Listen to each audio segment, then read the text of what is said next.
Shalom warga kerajaan. Hari ini kita memperingati kemerdekaan negara kita yang ke-80.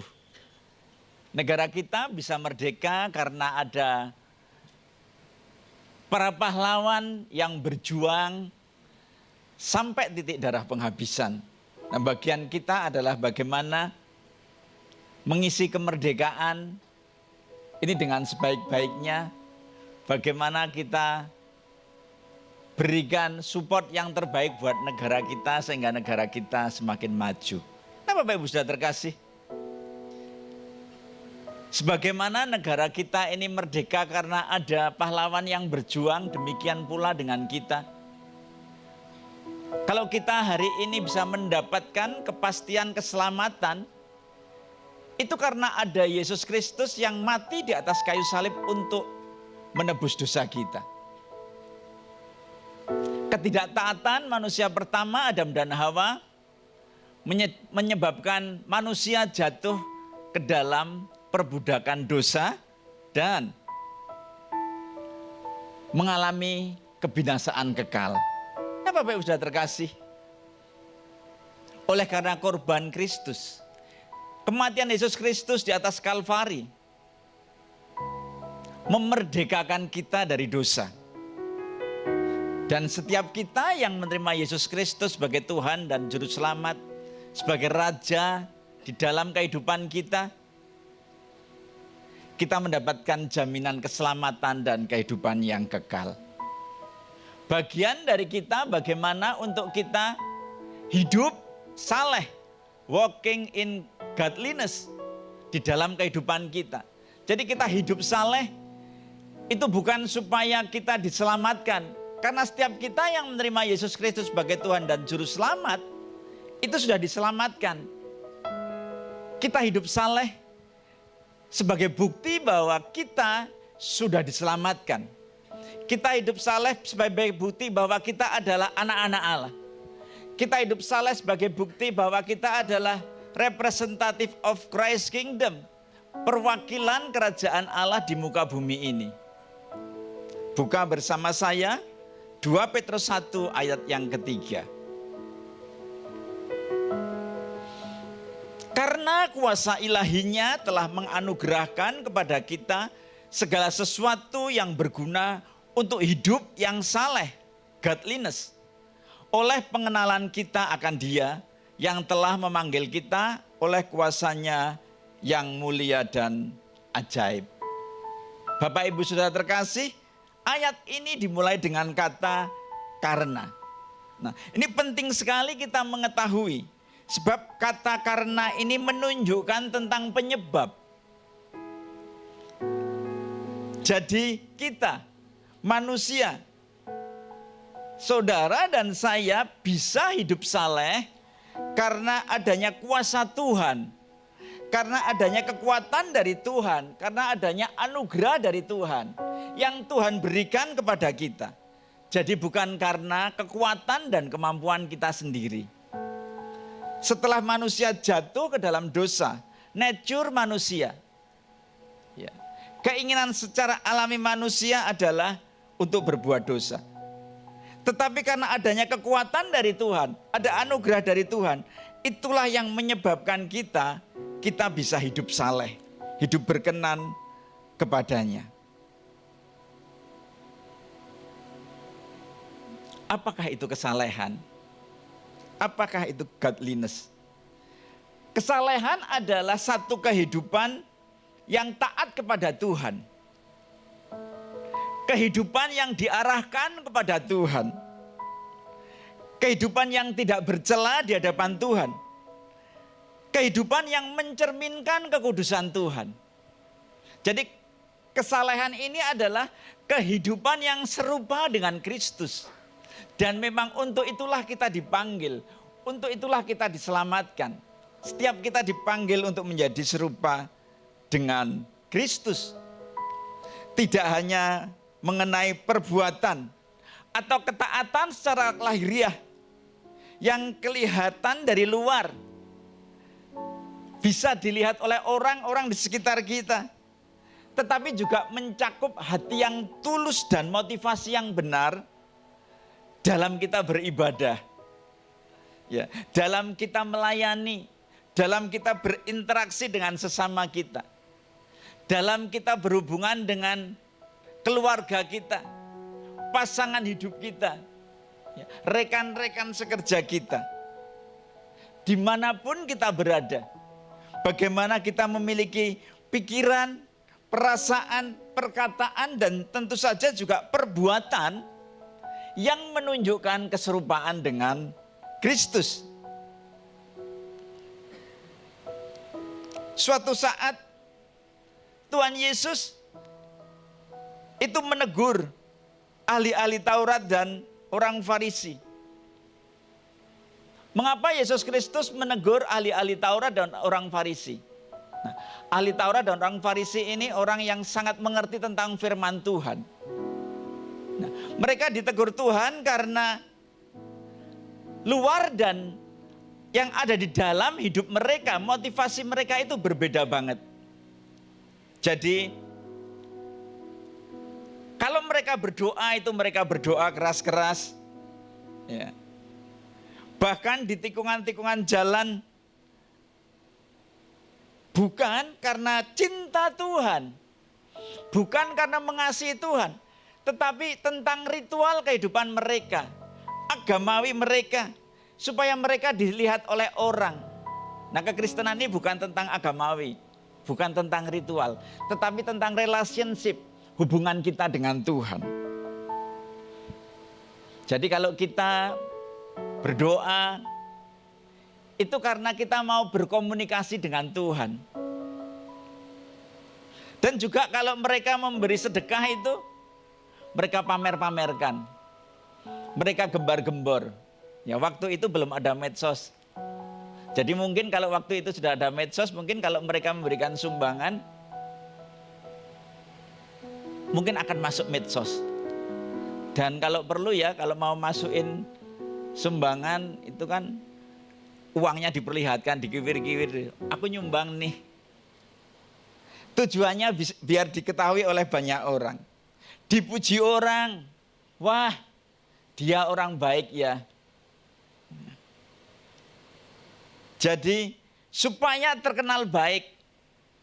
Bukan karena mengasihi Tuhan. Sesungguhnya karena mengasihi diri sendiri. Tujuannya untuk diri sendiri.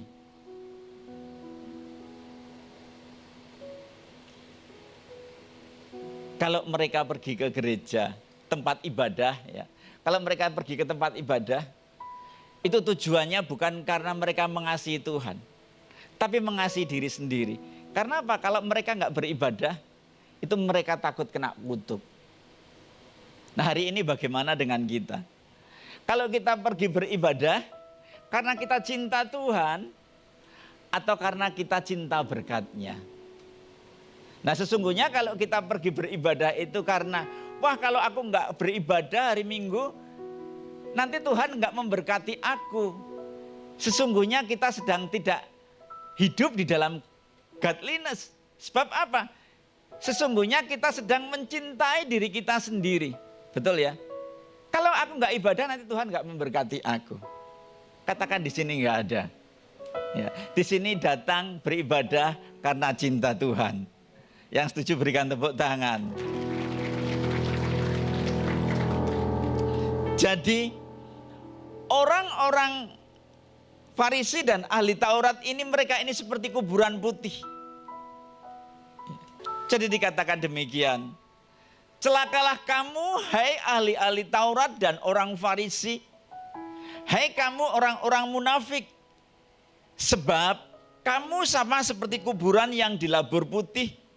Yang sebelah luarnya memang bersih tampaknya, tetapi yang sebelah dalam penuh tulang belulang dan berbagai jenis kotoran.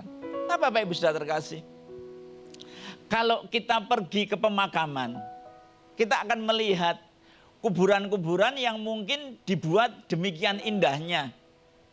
Ya. Bahkan kuburan-kuburan sekarang lebih dari sekedar dilabur putih, di keramik, dibikin indah. Indah kelihatan dari luarnya. Tetapi sesungguhnya kalau kita bongkar itu kuburan, Di dalamnya yang ada adalah tulang belulang dan berbagai jenis kotoran. Luar dan dalamnya itu beda. Luarnya kelihatan indah, tetapi di dalamnya isinya adalah tulang belulang dan berbagai jenis kotoran. Demikian jugalah kamu di sebelah luarnya. Kamu nampak benar di mata orang, nampak benar di mata orang, nampak melakukan ibadah dengan baik, nampak berdoa dengan baik, nampak memberikan mungkin donasi, ya. Tetapi di sebelah dalamnya kamu penuh kemunafikan dan kedurjanaan. Bapak Ibu Saudara terkasih, teguran ini sangat keras. Teguran kepada ahli Taurat dan orang Farisi ini sangat keras. Teguran yang diberikan kepada ahli Taurat dan orang Farisi ini juga merupakan rambu-rambu buat kita. Peringatan kepada kita semua.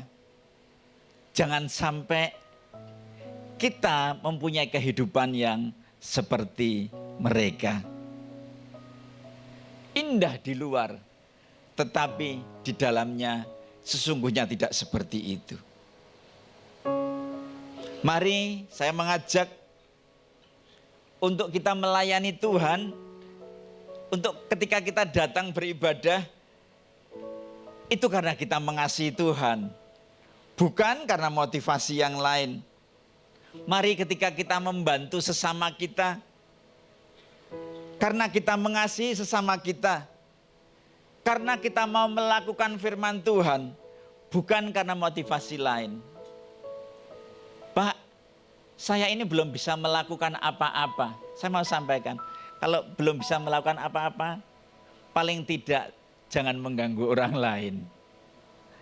Sebab ketika kita tidak merepotkan orang lain, mengganggu orang lain, itu sebetulnya kita juga sudah memberikan yang terbaik buat orang lain.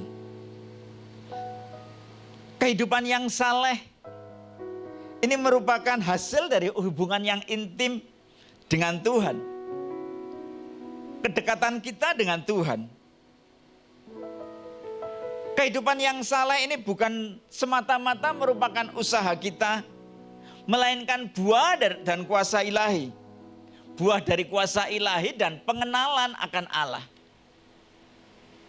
Orang yang kenal dengan Tuhan, orang yang mempunyai hubungan dengan Tuhan, Tuhan akan memampukan untuk hidup saleh.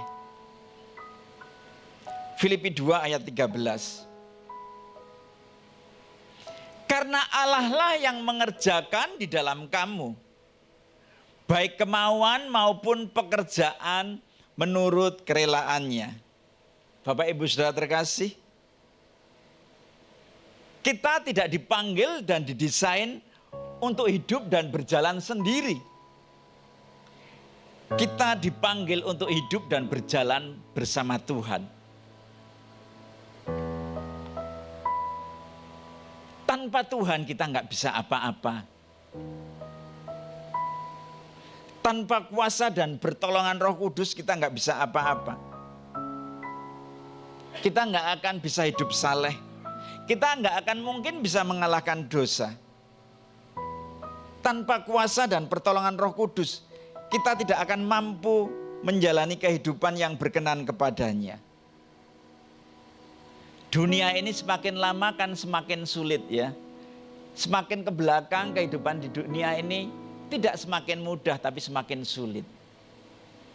Mari saya mengajak untuk kita semua tidak berkompromi dengan dunia ini. Kita berani berkata tidak untuk hal-hal yang tidak berkenan kepada Tuhan. 1 Timotius 4 ayat 8.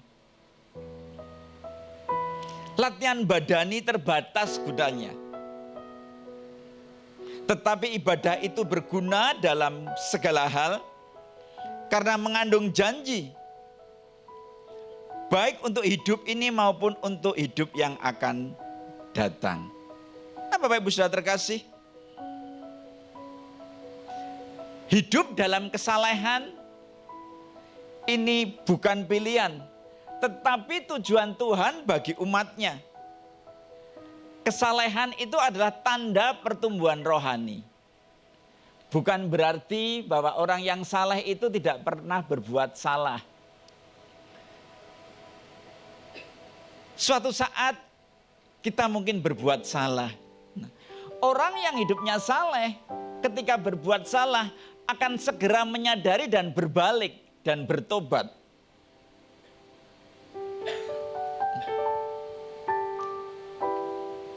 Tidak ada juara, baik itu juara olahraga atau juara apapun juga, yang dihasilkan dari kemudahan. Juara itu pasti dihasilkan dari latihan, dari kerja keras. Ada komitmen untuk rajin dan disiplin berlatih.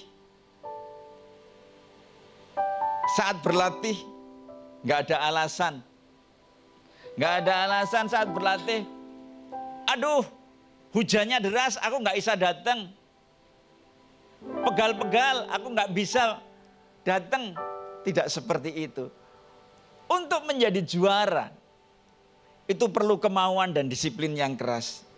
Nah demikian pula, untuk mengalami pertumbuhan rohani dan kematangan iman, kita harus memiliki komitmen dan kedisiplinan.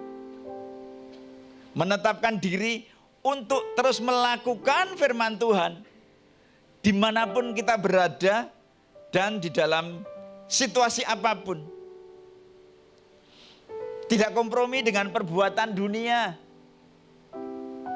Tidak kompromi bahkan sekalipun di bawah tekanan. Sekalipun banyak orang melakukan. Sebab dilakukan oleh banyak orang bukan atau belum tentu sebuah kebenaran. Kita bisa belajar. Yusuf adalah seorang yang saleh.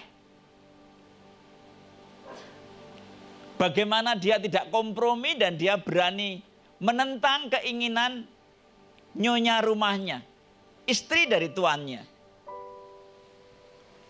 Bagaimana berkali-kali Tante Potifar, jadi ini nyonya rumahnya, menggoda Yusuf dan bahkan mengajak Yusuf untuk berzina. Tetapi Yusuf menolaknya. Yusuf menolak. Padahal kalau Yusuf mau melayani atau mengikuti apa yang diminta oleh nyonya rumahnya itu, mungkin nggak ada orang yang melihat, nggak ada yang tahu, dan mungkin bahkan Yusuf bisa mendapatkan reward tambahan upah. Tetapi Yusuf tidak mau melakukan. Yusuf tidak mau kompromi. Yusuf takut akan Tuhan. Yusuf tidak mau berdosa kepada Tuhan. Kita juga bisa belajar dari Sadrak, Mesak, dan Abednego. Ketika Sadrak, Mesak, dan Abednego ada di tengah-tengah orang, undangan, bupati, petinggi, dan lain sebagainya. Yang saat itu, ya, Raja Nebukadnezar itu membuat patung yang tinggi sekali dari patung tuangan emas. Dikatakan kalau bunyi-bunyian dibunyikan, kecapi, seruling, serdam, trompet dibunyikan, harus menyembah.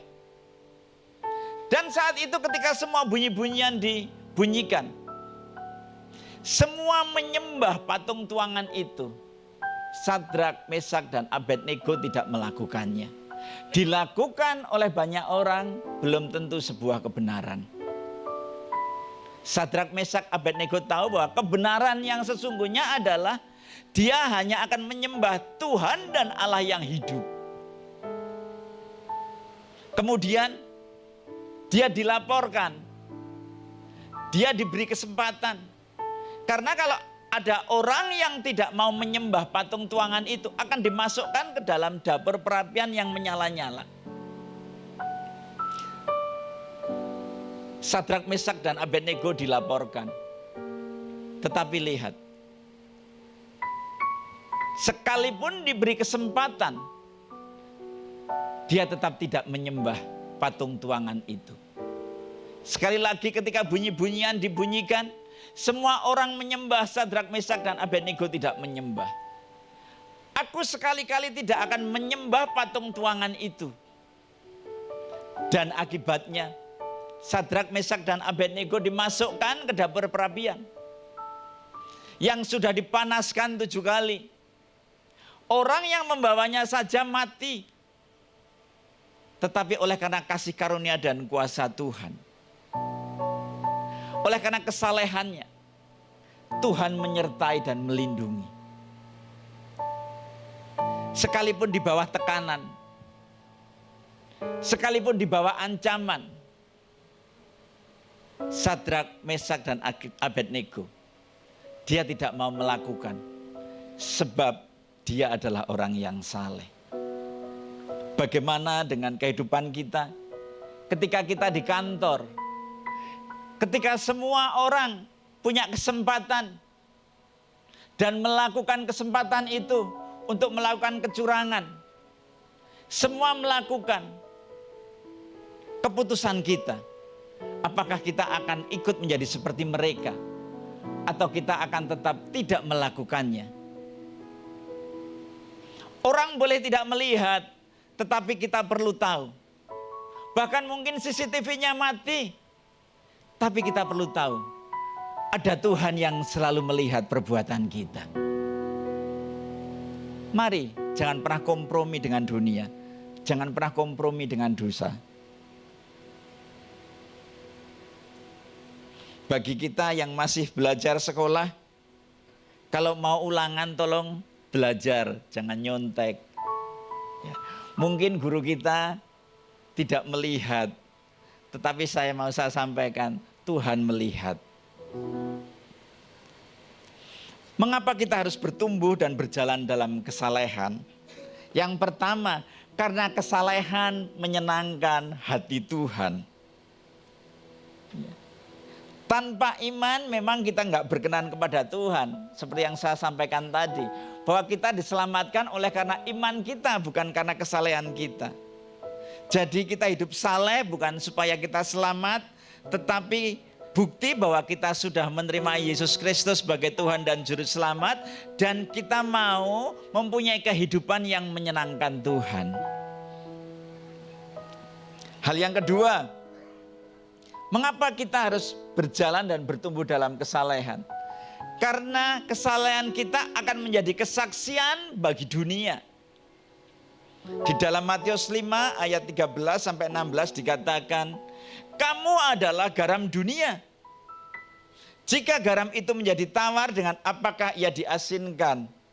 Tidak ada lagi gunanya selain dibuang dan diinjak orang. Kamu adalah terang dunia. Kota yang terletak di atas gunung tidak mungkin tersembunyi. Lagi pula, orang tidak menyalakan pelita lalu meletakkannya di bawah gantang, melainkan di atas kaki dian sehingga menerangi semua orang di dalam rumah itu. Demikianlah hendaknya terangmu bercahaya di depan orang, supaya mereka melihat perbuatanmu yang baik dan memuliakan Bapamu yang di surga. Kita diciptakan sebagai terang dan garam. Marilah kita berfungsi sesuai dengan tujuan penciptaan kita. Mungkin saat ini orang-orang belum merasakan dampak kehidupan kita. Itu sama seperti garam yang ada di dalam botol. Orang belum melihat terang kita. Itu seperti terang yang ditutupi gantang. Botol dan gantang itu tentang motivasi yang keliru dalam kehidupan kita.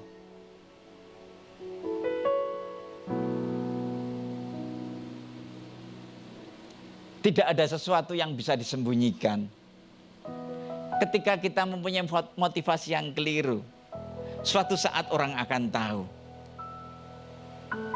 Ketika kita punya motivasi, kita melayani Tuhan supaya orang menyebut kita orang baik. Suatu saat ketika kita tidak mendapat respon yang benar, kita akan berhenti melayani. Sebab motivasi melayani bukan mengasihi Tuhan, tetapi mau mendapat pujian dari orang. Mari kita melayani Tuhan, kita hidup dengan motivasi yang benar. Orang yang hidupnya saleh akan menjadi garam dan terang bagi lingkungannya. Akan mempengaruhi lingkungannya dengan karakter Kristus. Akan membawa dampak yang baik. Bagaimana caranya bertumbuh di dalam kesalehan? Hal yang pertama adalah dengan membaca dan merenungkan firman Tuhan. Saat ini kalau kita mau pergi ke satu tempat, kita belum tahu tempat itu, ada yang namanya Google Map. Ya, tinggal diklik, kita lihat. Nah, demikian pula kalau kita mau hidup saleh, menjadi seperti Kristus, itu ada roadmap-nya. Roadmap-nya yaitu firman Tuhan. Jadi hal yang pertama yang harus kita lakukan adalah membaca dan merenungkan firman Tuhan. Mazmur 1 ayat 1 dan 2. Berbahagialah orang yang tidak berjalan menurut nasihat orang fasik, yang tidak berdiri di jalan orang berdosa, dan yang tidak duduk dalam kumpulan pencemooh. Tetapi yang kesukaannya ialah Taurat Tuhan. Yang kesukaannya adalah firman Tuhan. Dan merenungkan Taurat itu siang dan malam. Dan tentu saja tidak hanya merenungkan, tidak hanya membaca, tetapi juga melakukannya. Karena mengasihi Tuhan. Hati-hati dengan pergaulan kita. Sebab dengan siapa kita bergaul, kita akan menjadi seperti itu. Makanya di sini dikatakan, berbahagialah orang yang tidak berjalan menurut nasihat orang fasik. Berjalan bersama-sama dengan orang fasik. Duduk dalam kumpulan pencemooh. Tetapi orang yang bergaul dengan Tuhan. Orang yang kesukaannya firman Tuhan. Merenungkannya siang dan malam. Hal yang kedua, cara untuk bertumbuh dalam kesalehan adalah dengan menjaga hati. Menjaga pikiran kita. Kita bisa terpengaruh oleh lingkungan kita. Ketika lingkungan kita melakukan hal-hal yang tidak berkenan kepada Tuhan. Hati-hati sekali kita ini hidup di Kuta. Di Kuta itu segala sesuatu bisa kita temui. Hal-hal yang di luar Tuhan. Kita harus menjaga hati dan pikiran kita. Amsal 4 ayat 23 mengatakan, jagalah hatimu dengan segala kewaspadaan. Karena dari situlah apa? Terpancar kehidupan. Hati-hati dengan pikiran kita, hati-hati dengan hati kita. Sebab apa yang timbul dalam hati kita akan kita pikirkan. Apa yang timbul dalam hati kita, dalam pikiran kita akan kita pertimbangkan. Setelah itu apa? Akan kita lakukan. Iblis itu tidak akan datang kepada kita dengan rupa yang menakutkan. Tetapi sedikit demi sedikit. Kenapa enggak pergi ke gereja? Nanti saja. Nanti saja. Ada KU2. Iya kan? Kemudian KU2 belum ke gereja. Nanti saja. Ada KU3. KU3 kok belum datang juga? Ada KU4. KU4 ada KU5. Nah, tentu saja ini buat yang nggak datang. Ini KU, karena ini kan semua datang. KU5, ada KU6. KU6, oh masih ada minggu depan. Nanti dulu. Nah, hati-hati dengan menunda.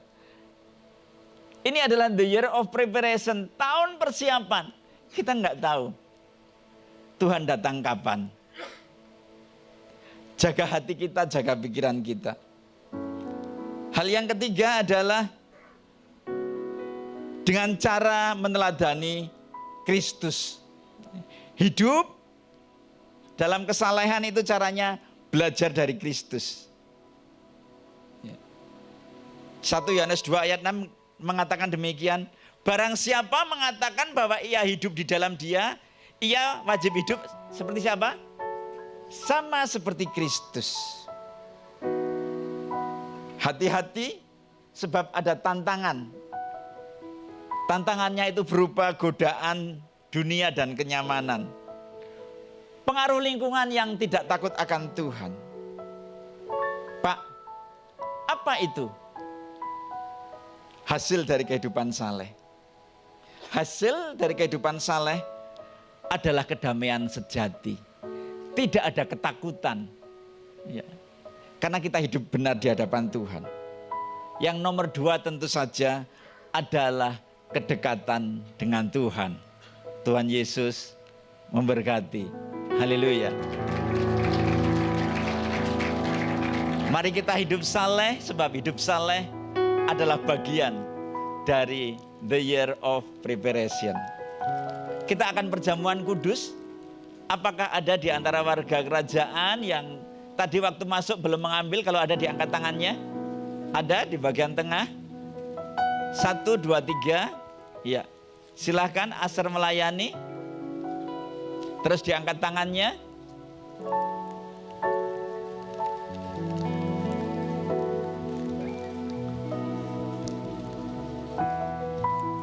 Baik, sudah semua. Itu bagian belakang masih ada. Ada 2.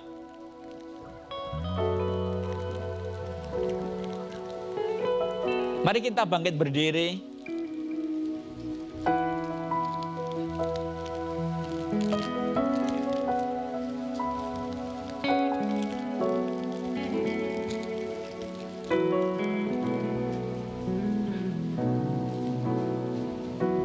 Kita angkat tinggi-tinggi roti di tangan kanan kita.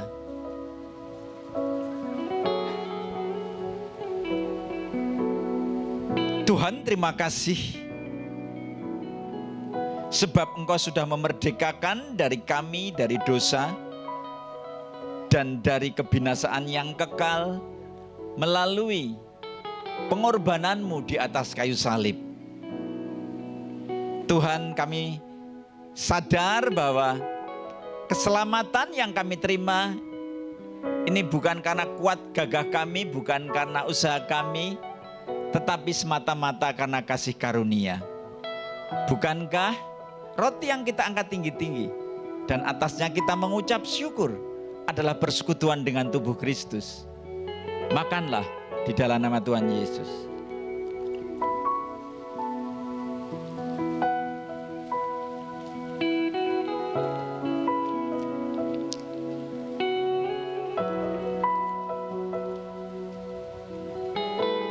Kita angkat tinggi-tinggi cawan berisi anggur. Tuhan, terima kasih. Sebab oleh karena bilur-bilur-Mu sakit penyakit kami sudah sembuh. Engkau sudah menyelesaikan semuanya di atas kayu salib. Engkau merubah kutuk menjadi berkat untuk kami.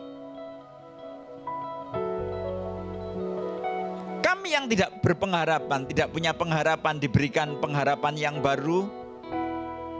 Dan pengharapan kepadamu tidak pernah sia-sia.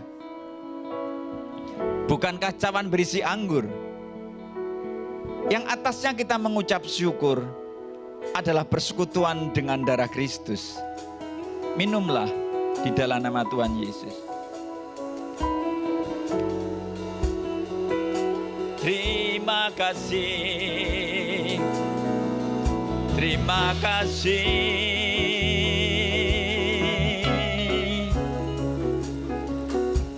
Kinararamo, kianararamo,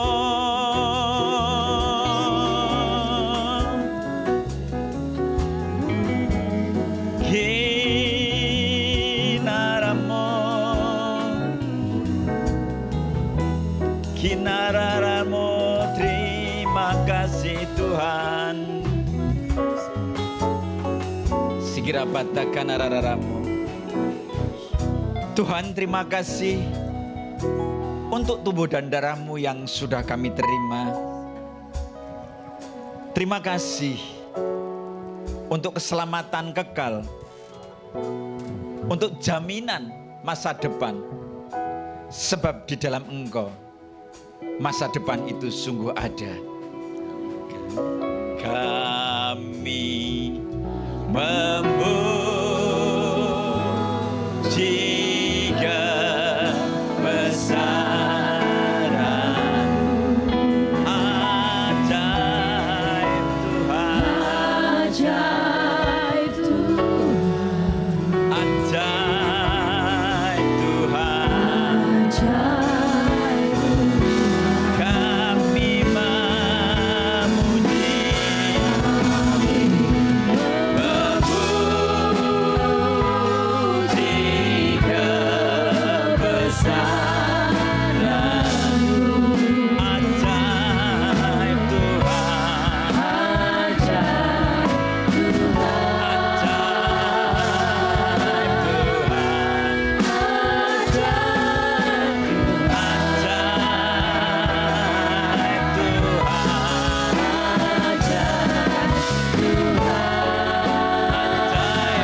berkat. Pulanglah dengan sukacita penuh dengan membawa damai sejahtera yang berasal dari Tuhan kita Yesus Kristus.